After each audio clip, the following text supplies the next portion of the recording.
Hello, my name is Megan Brown, and I'm excited to share my leadership journey with you. This presentation will encompass my starting point, learning experiences, challenges, growth, and my future plans, and how this academic program has impacted each of those areas. I enrolled in the Organizational Leadership Development Program in July of 2019, and prior to starting this program, I served as the executive director of a veterinary nonprofit based in Fort Worth, Texas. It was my time serving in this leadership role that led me to really want to solidify my understanding of what it is to be a good leader and to expand my toolbox and perspectives so I could continue in leadership roles in the future but be more effective. At the time, to me, being a good leader was somebody who believed no job was too big or too small or out of my pay grade per se for me to try to tackle and help with. I believed in always giving an outward display of my commitment to the organization by being available to stay late or offer to come in early, work the extra hours, do the extra special events, because I really hoped that when they saw my outward display of commitment, they would want to be just as passionate about the organization and whatever their role was and helping it grow. And for me, some of the best leaders I've known are the ones that lead by example and are there shoulder to shoulder with you when you're trying to get through hard things or work out tough situations, and growing and changing and doing all that can be very stressful and tough. I also believed in a commitment that was 100% not only my effort but my time, and I would schedule my entire daily life around the organization and its goals and making sure I felt like it was growing on the timeline that I wanted and achieving the milestones when I wanted it to. When people work with me, I always want them to feel like I'm someone that doesn't just care about productivity and performance. I want people, when we work together, to feel like they walk away having learned something, and not only something that pertains to their job or that problem for the day, but that they are growing as an individual and can take what they've learned with me outside of their job, whether it's just at home or as they advance through their career. And in my position as executive director, I really wanted to see people come in and advance in their veterinary career, because it's very exciting as a leader, to see people grow and know that you had a part of that. Inside of my 110% attitude and commitment was that I didn't always have complete balance before starting this program as a leader, and a lot of that had to do with control issues. I always felt that it was easier for me to just take on a task and do it myself for two reasons. One, it was easier than asking somebody else to do it and them not doing it the way I wanted to or on the timeline that I wanted to. And if there were mistakes or issues, there was nobody to blame but myself. Only me needed to take responsibility, and that avoided some confrontation and conflict with coworkers that I didn't want them to experience and I didn't want to initiate, because I wanted people to feel like they only had positive growing experiences with me. Upon entering into issues in organizational leadership, I did not have any academic knowledge of what we can use to define what a great leader is. I had always heard certain adjectives and catchphrases associated with good leadership, but really didn't have any academic background into how we've come to believe these things about leadership. Understanding the concept that being designated a leader by title does not make an individual a great leader or guarantee any type of success or effectiveness was a very important lesson for me to learn early in this program, and further understanding how the historical and current research and thoughts on leadership are shaping how we view leadership, and then how we turn around and apply that as leaders in our everyday life. This course also highlighted the importance of understanding the context of situations. I was somebody that had always assumed that if someone was truly a great leader, that no matter what the situation was, they were going to find a way to be that great leader.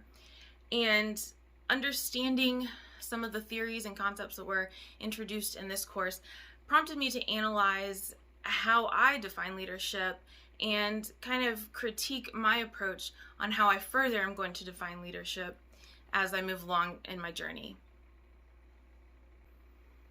In data-driven decision making, I was exposed to so many real-world examples of how using data as the foundation of our decision-making processes can lead us to the results we're hoping for, even if that's not what our gut feeling or instinct says is what's going to happen.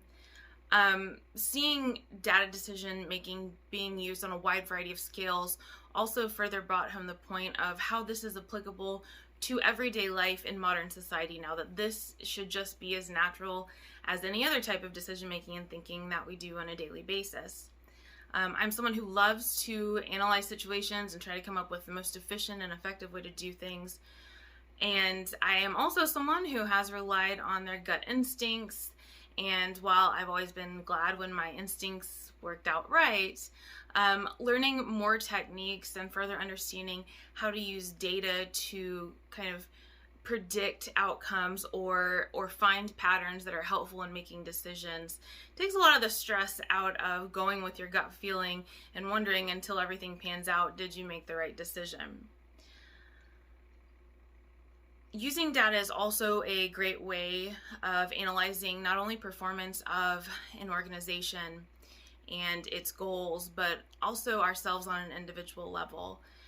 I think I really learned the importance of gathering your own qualitative data as a leader from your followers, your coworkers, your customers, and using that to truly look in the mirror and evaluate how you are doing as leader. Are you being effective and successful? Sometimes we feel like we are being the best leader we can be and we are doing everything perfectly because we're the leader and we've thought of it, so of course it's the best. But we get lost in our own ego and plans sometimes, and using data gathered from your coworkers and your customers can give you a look at yourself and the job you're doing from a perspective that you can't have otherwise. So I think not only is it going to be important to use data for business decision making in the future, but as leaders in this diverse world, it's also something we need to be using to improve ourselves and our leadership abilities in and out of organizations.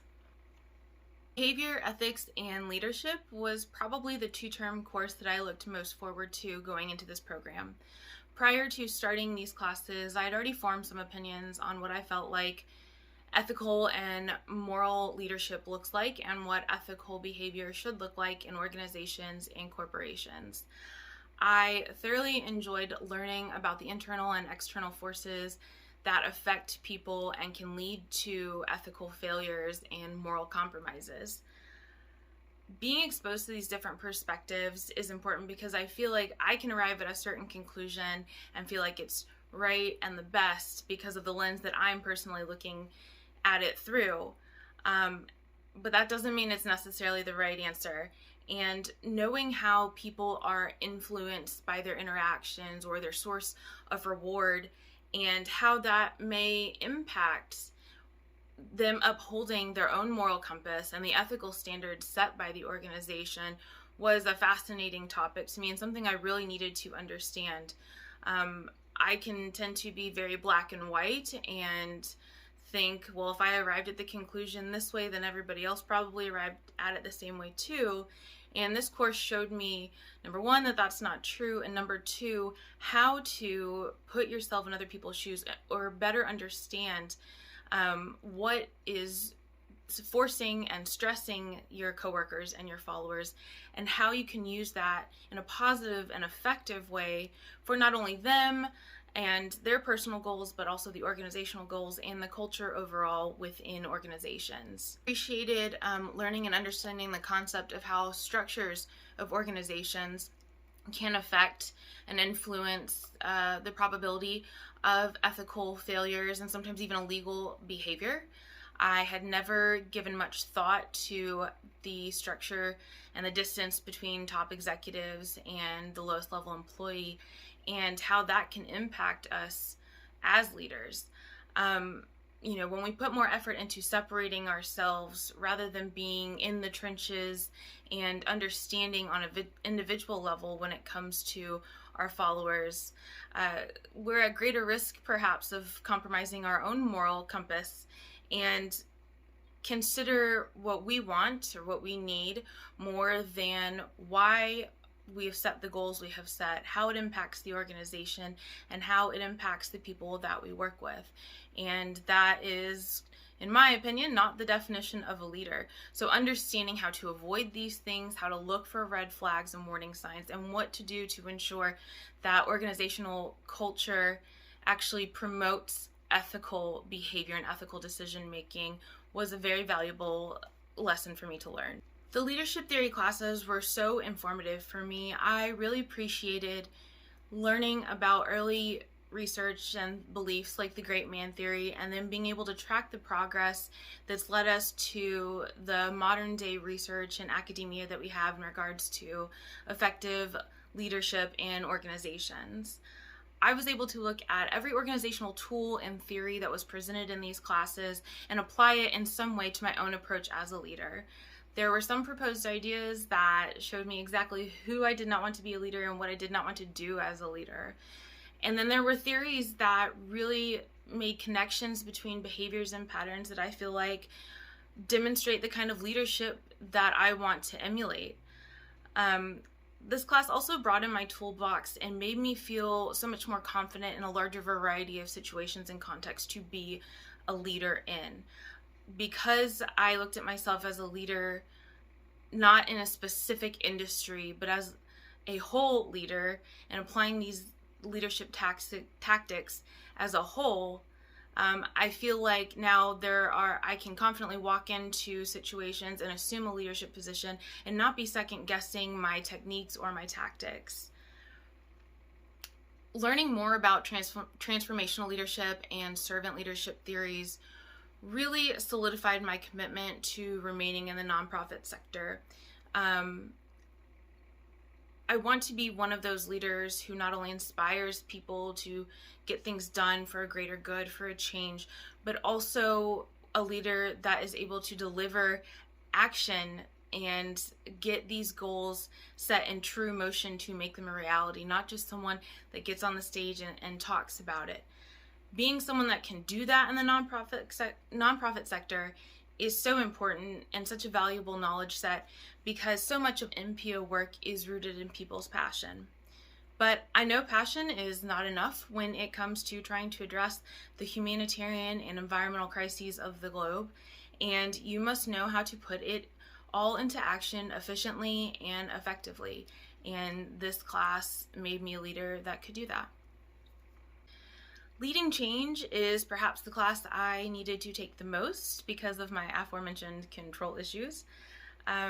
I tend to be a rip the band-aid off, very bullish, just go in and let's get it done type of personality when it comes to change. And I felt like I was being successful just because I had simply identified the dire need for a sweeping change and come in and it had happened. And so I very much identified with a charismatic leader in this context, because I've always done well with sweeping in and identifying a dire change that needs to happen and convincing people that it needs to happen and what the end result should look like. But this class has taught me so many planning tools and perspectives to be more effective on a smaller scale, and be involved in the smaller changes and processes that for my brain a lot of times feel boring, and so then I just kind of check out and leave it to people that like the minutia while I'm caught up in the ideas of what the big fancy end result is going to be. The class also boosted my confidence in delegating work out and how to build the best teams and techniques and tips to match your people in the best roles, not only for them, but also for the growth and goals of the organization. The concepts that I learned in this class are so important because our world is changing at breakneck speed, and thanks to the technological advances, our organizations are moving more and more to remote platforms with employees in all sorts of different countries. So it's going to take leaders in these organizations that know how to synthesize such a diverse follower population and workforce population coming with such diverse cultural context, that know how to best utilize the technology and the human resource, and how to fit those people in the best positions to really achieve our goals. And finally, my capstone courses. Taking these in 2020 is not quite how I pictured it would be when I originally signed up for the program, but I believe I learned the most about myself as a leader and who I strive to be in and out of an organizational context in these 2 courses. Because of COVID-19, I could not interview local leadership, and instead was given the option to listen to several presentations from well-known modern-day leaders. It was listening to the words of people like Coach Woodward and Sheryl Sandberg and their philosophies on how to treat people and the commitment and grit it takes to be successful in what your goals are, was something that really made me take a good look at myself and ask, who am I as a leader? Who do I want to be as a leader? But more importantly, why do I want to be a leader? I was feeling a little lost starting Capstone 1, and we thought we were at the height of the pandemic at that time, but little did we know we were just getting started. The world had been turned upside down. I didn't really know what direction I was supposed to be going in, what I was going to do in a post-COVID world.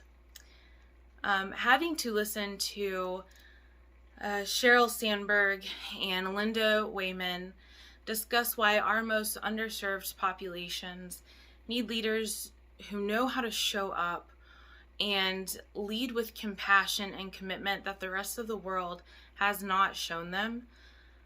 Listening to Sheryl Sandberg speak about the lack of women in leadership, even in the nonprofit sector, where women only make 13% of executive leadership positions. And yet, the vast majority of operational and volunteer forces are led by women. Knowing these decisions to not go for it because of marriage, because of children, being excluded from a rightful seat at the table, and the belief that we shouldn't have what we're actually capable of, knowing that that's the message that we're still sending to young girls who are waking up every morning, still hoping and believing that they can be a Supreme Court justice, that they can be an astronaut, that they can be a tenured college professor if that's what they want to do. And telling them that once you get to a certain point, you're going to have to choose. I want to help bring up a new generation of leadership who values these young leaders for what they can do, not who they are, not who their gender, their sexuality, their economic status, or their race says they are. This made me grateful for the Capstone II strategic analysis paper because it very much tested if I could take what I've learned in this degree and apply it to this very passionate idea and make it a reality.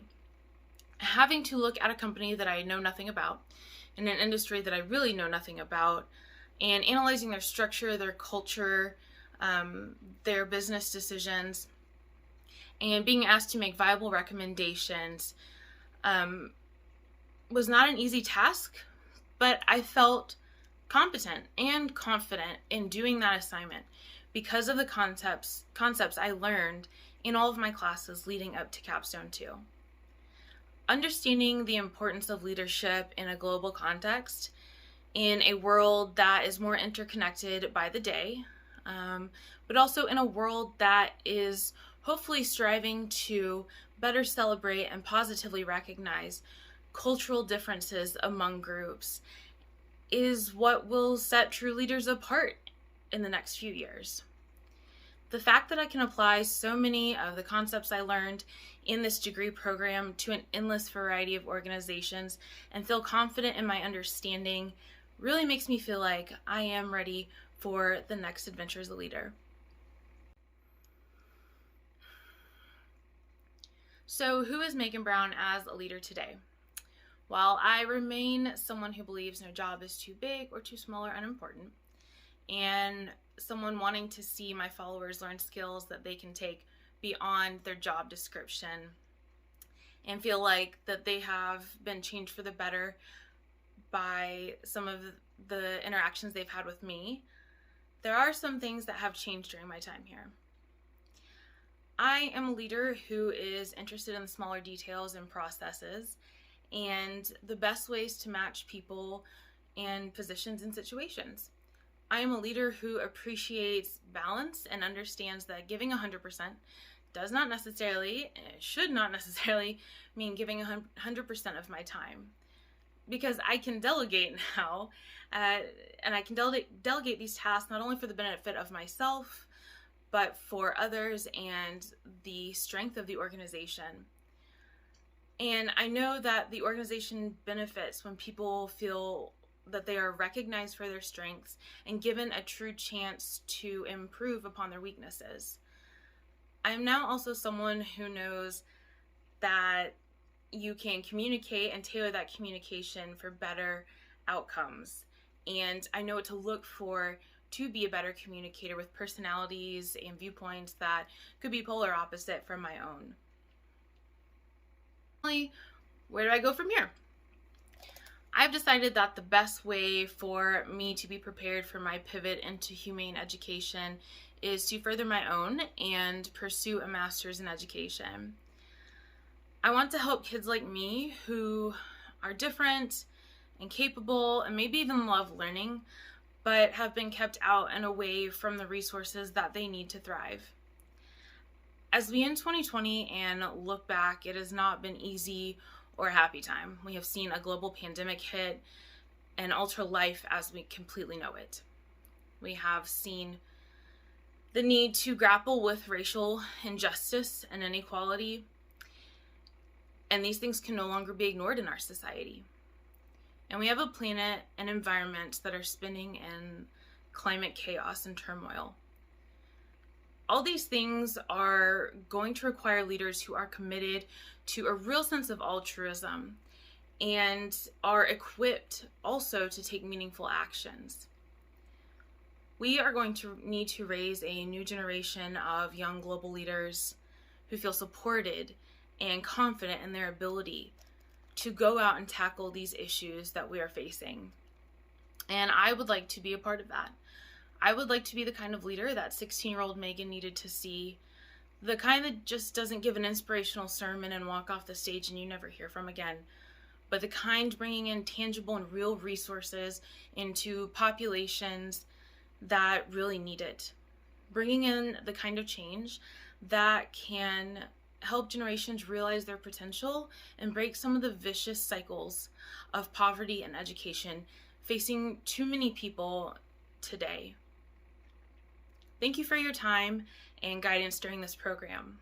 Meagan, as leader today, is definitely ready to take on the next chapter.